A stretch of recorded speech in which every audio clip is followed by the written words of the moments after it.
Statistics made available by the World Federation of the Deaf suggests that there are approximately 72 million deaf people worldwide, with more than 80% of them living in developing countries. Collectively, the deaf population across the globe uses more than 300 different sign languages.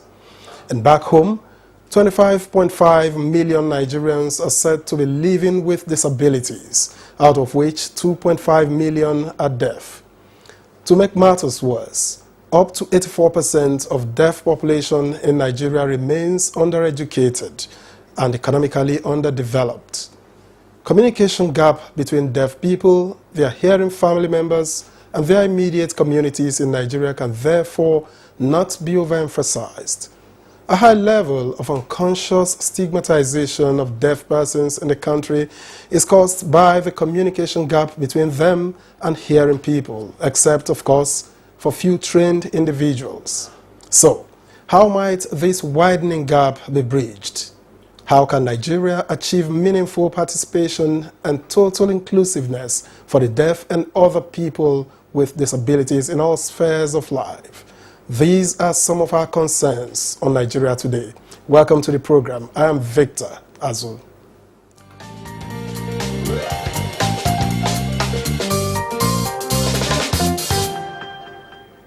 Now, joining me in the studio to discuss sign languages for inclusiveness is Her Excellency, the British High Commissioner to Nigeria, Catriona Lang.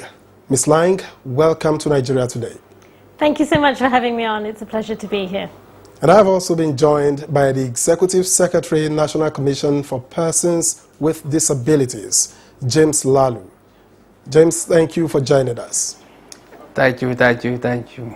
And then, by the way, James Lalu is hearing impaired and will be engaging the services of a sign language interpreter to communicate with him. James, congratulations on your appointment as Executive Secretary of the National Commission for Persons with Disabilities. For how long has hearing become a challenge for you? And what has living with the condition been like? Thank you so very much for these beautiful questions. Sincerely speaking, definitely it's a real challenge to me. My experience when I lost my hearing ability, it was not easy for me. It took me about 4 years to be able to realize myself and compose myself and then return back to starting life afresh again for me. So when I lost my hearing ability, while I was doing my AC in College of Education in Gendiri, I lost my friends completely, acquaintances, and everybody ran away from me. As at that time, my only companion was my mother and my father, who gave me time to listen to me. My parents were not educated, but they know how to read and write in Hausa, and that was how we continued to do the writing and reading together in Hausa. It was after 4 years that I realized myself that I went back to the university again to continue my education. So definitely it's really a challenge, because the lack of the language there is a gap. Indeed. When you look into this issue here, something that unites you and your wife at home is love. While what unites the deaf and the hearing community is the sign language. The sign language is very, very important for the deaf community. Without sign language, you can only imagine that the deaf will be dwelling in another world. They will be dwelling in a speculative world of their own. And this is not very important. When children are growing up and once they lost their hearing ability, they miss communication with their parents. It is not an easy thing, because what they are supposed to learn, the character development and all the issues that they are supposed to learn from their parents and their elders within the community, they will lose it completely. And you are now forcing them into another world of their own. Thank God the sign language is there. Sign language is now creating and reducing this gap. Where there is sign language, is bridge the gap in communication, and the burden of disability is being reduced. All right. Now, James, it's an interesting story you have, really. But then, of all that you've said, what's the biggest challenge that persons with disabilities face, judging by your own experience? The biggest challenge that persons with disabilities face today in Nigeria is the attitude of the society towards them. Because one important thing here is when we have positive attitude towards persons with disabilities, we can be able to take responsibility within our workplace, within our offices, and whatever we do, so that we can be able to include persons with disabilities and make sure that they have the necessities of life, that they can be able to enjoy life comfortably. So the attitude of the society towards the person with disability is the greatest challenge today the person with disabilities continue to face. All right. Thank you very much for your opening shot, James. Now, Your Excellency, let's compare experiences. What is the situation back in the UK in terms of inclusion? Well, thank you.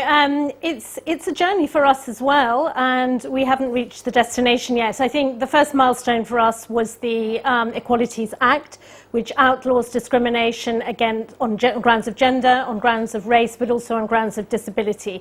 So a legal framework is necessary but not sufficient, and I commend Nigeria for having passed a very progressive act last year.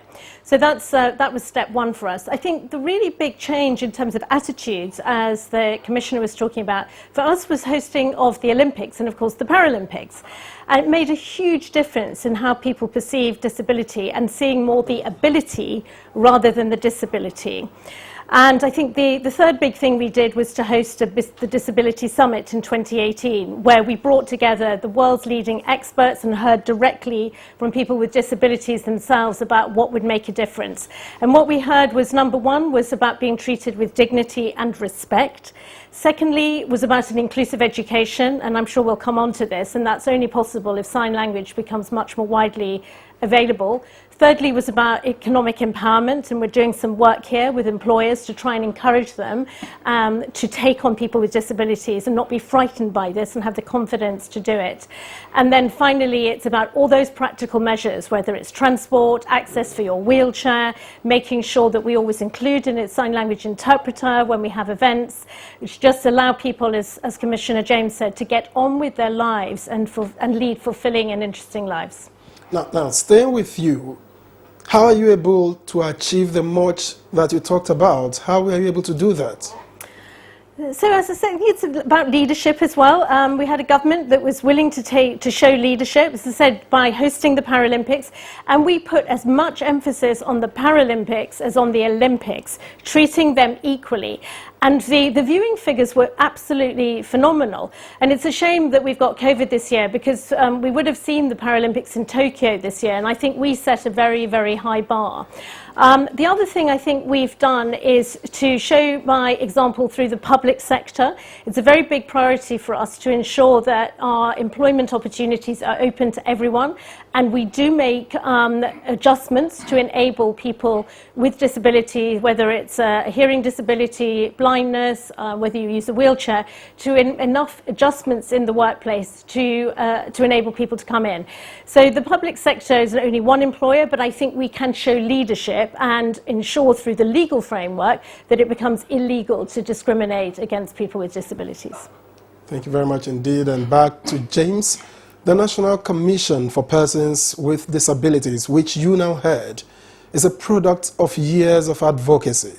Now, does the establishment of such a commission actualize your yearnings as persons with disabilities?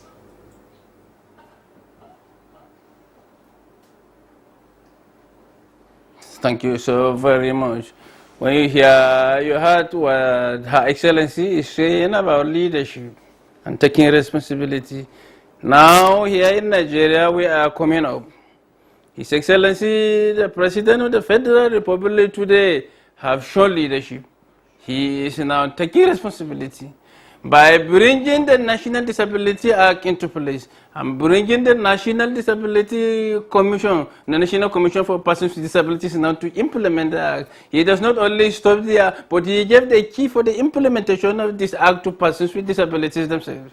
If you can look into this now, this is a greater opportunity for persons with disability to be able to prove themselves. And this is now the opportunity for us to be able to grow. Now, in this case, All these issues that affect persons with disabilities today in Nigeria, the National Commission for Persons with Disabilities is bracing up to address this. We are taking the responsibility to ensure that all the challenges for persons with disabilities have been addressed. Most especially today, as we are talking about the deaf community and the issue of the sign language here in Nigeria, we understand that today in Nigeria we keep borrowing the sign language, the foreign sign language. We are using the American sign language today in Nigeria. What we are going to do and what we are bracing up today is we are going to make sure that we develop and document the Nigerian sign language. We have different sign language. Today when you go to the northern Nigeria, the outside deaf community today have their own sign language different. When you go to the southwest today,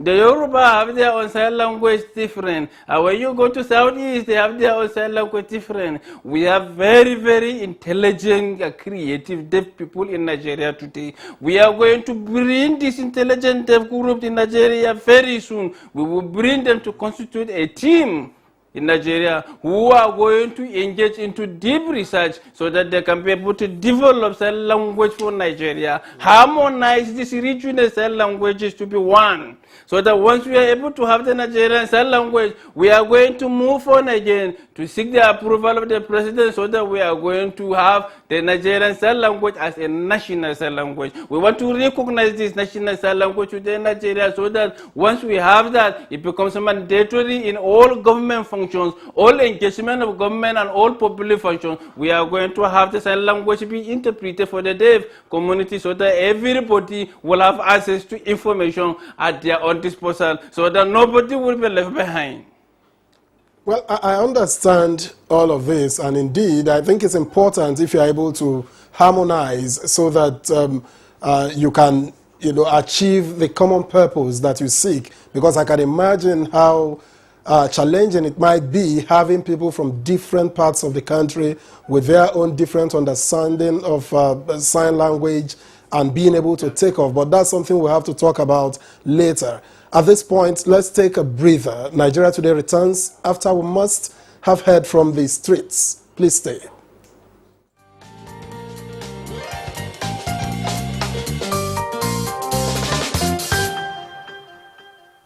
I do the basic ones we know. So after that basic one, go, come, sit down. The basic ones that everybody knows. It's actually very challenging for me to communicate with a deaf person. But now I think we are improving because you see that most organizations, most of these political gatherings now, they use deaf sign to communicate those that are deaf so that they too can be part of the society. We can only recognize little one that, okay, you want me to come now. You do like this. When you cannot hear me, you do like this, meaning come.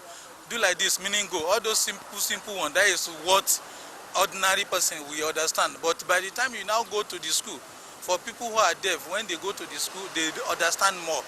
For someone like me, if I'd grown up in a school where we're being taught how to communicate with the deaf and all that, so it would have been very easy for me to communicate with somebody that is challenged in that area. But since I wasn't taught, I can't communicate. So I feel moving forward, if government can inculcate this training in our schools, it will help. It will help us going forward to communicate better to these people. That subject is supposed to be in our curriculum. It's very important to have them because they are all human beings. And they are even doing more than what the able people were doing.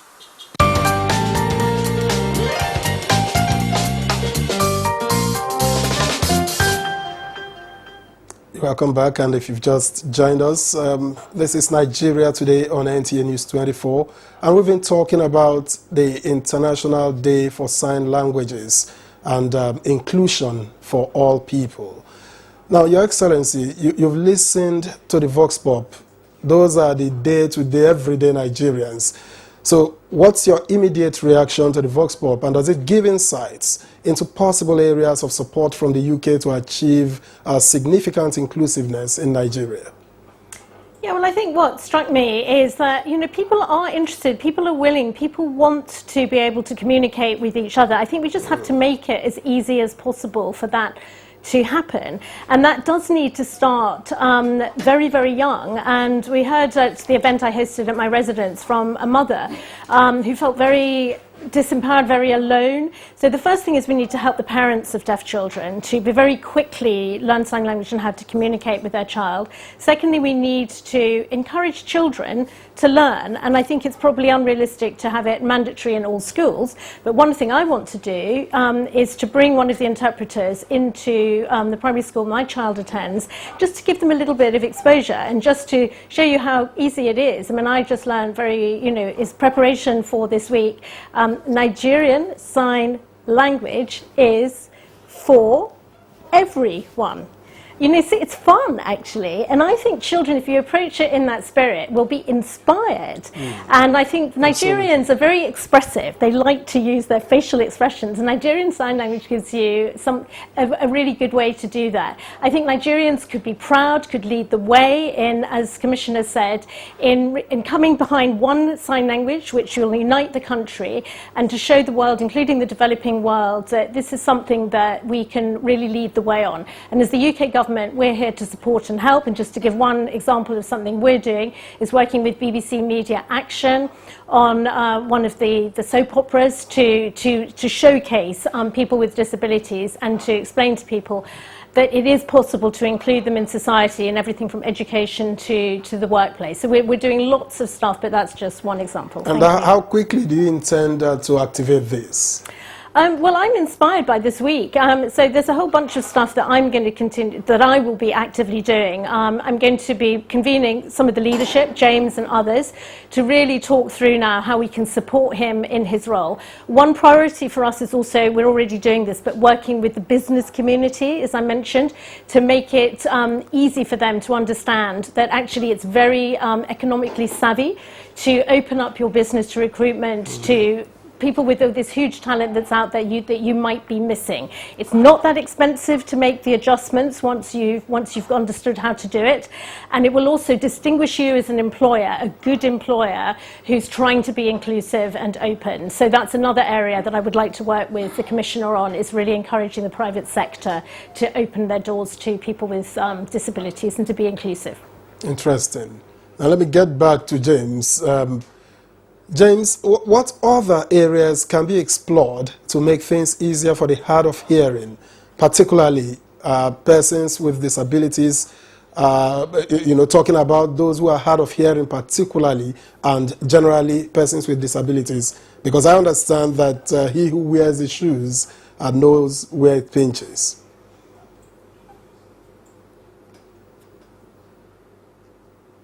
Thank you so very much. I think when you look around all over the country, one thing here is persons with disabilities, one of the major challenges they are facing is about lack of employment. When you look at this, and then the lack of livelihood, I think these are areas that we intend to address this as soon as we kickstart our work.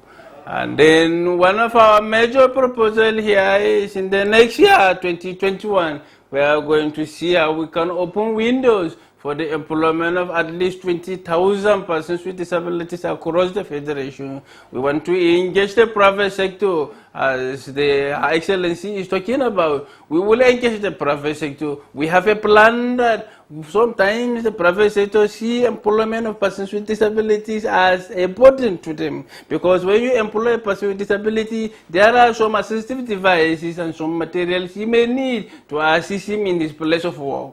These are the things that we want to partner with them, so that the National Commission is able to provide these assistive devices and support persons with disability needs to enable them to function properly and well in their place of work. Let me one thing here is, just recently, I think through the Honorable Minister for Humanitarian Affairs, Disaster Management and Social Development, we have worked with her, and she had made a proposal to the Ministry for Labour, so that from there approval has been granted for the inclusion of persons with disabilities in the ongoing public works program. In this public works program here, a reservation of 10% have already been approved for persons with disabilities, 10%, and this 10% is to ensure that 77,400 persons with disabilities get opportunity to be included into this public works program. So by so doing, I think a lot of persons with disabilities will move in. Some, although we are facing some challenges, because some of the state government, some states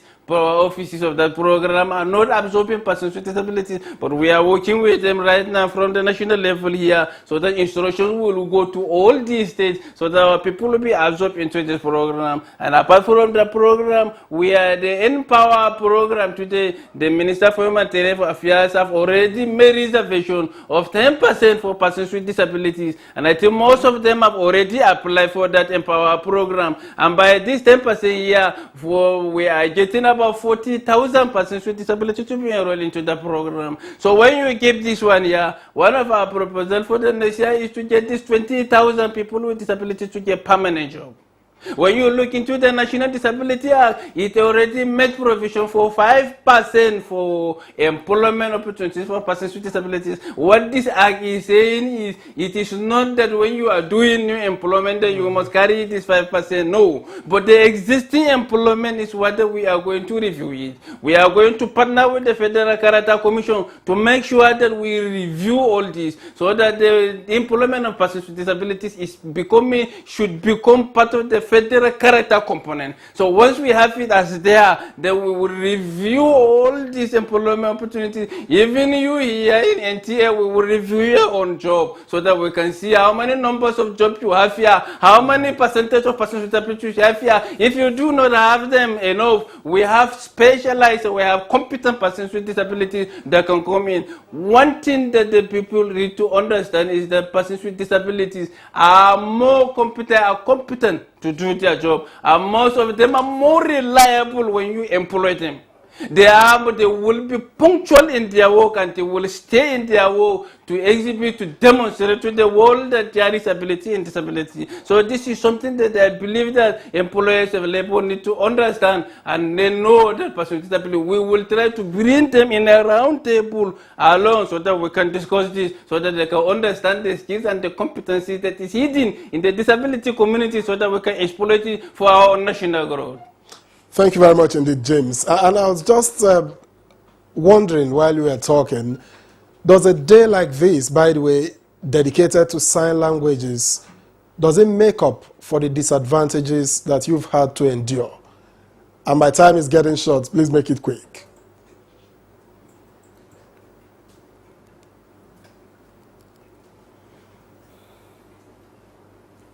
Yes, thank you so very much. This type of awareness on sign language interpretation is very, very important. I think a lot of people are learning and coming to realities that the deaf people are not useless. The only thing here is that the sign language is one of the most important bridge in communication between them and the society. And I think that even a lot of people will come to terms with that. And as soon as we come to terms with that, a lot are developing interest to learn sign language. On our part, we are going to open some classes for sign language interpretation within the federal level here. So the federal civil servants will have the opportunity to learn sign language from time to time, so that will help. All right, and Your Excellency, what might your closing thoughts be? Well, I think the theme that's come through, it's all about communication. People want to communicate with each other, and I think our job is to make it as easy as possible. It's about leadership, it's about role models actually, and I think, Commissioner James, you're an inspiration, and I think if people see how far you've achieved and overcome some of the huge challenges you've got, that will inspire young children who are also struggling and facing some challenges to aspire to reach the heights that their potential will allow. So I think it comes back to sign language specifically for people who are deaf and hard of hearing. So I want to give that a big push. I do see Nigeria potentially leading the way on behalf of sub-Saharan Africa. You know, you're 200 million people anyway, so you're a large population. If you can come behind one sign language, if we can have a big push in schools, even if it's just about a little bit of an introduction to sign language to encourage children themselves to seek it out and to learn from their deaf friends how to communicate with each other, I think we'll start to see a real change come about in this country. Thank you. Indeed, we will find that change. Catriona Lang, British High Commissioner to Nigeria. Your Excellency, thank you for your time and perspectives. Thank you so much. And I must also thank you, James Lalu, Executive Secretary, Nigeria National Commission for Persons with Disabilities. Thank you for the insights. Thank you, thank you. And this is how you clapped in sign language. And behind the scenes, Timothy Tinat has been our sign language interpreter. Well done, Timothy. Thank you so much. Now, Nigeria Today returns tomorrow at 7:30 in the evening, but you can watch this and other editions of the program on www.youtube.com/NTA News 24 Hub. My name is Victor Azul. See you next time.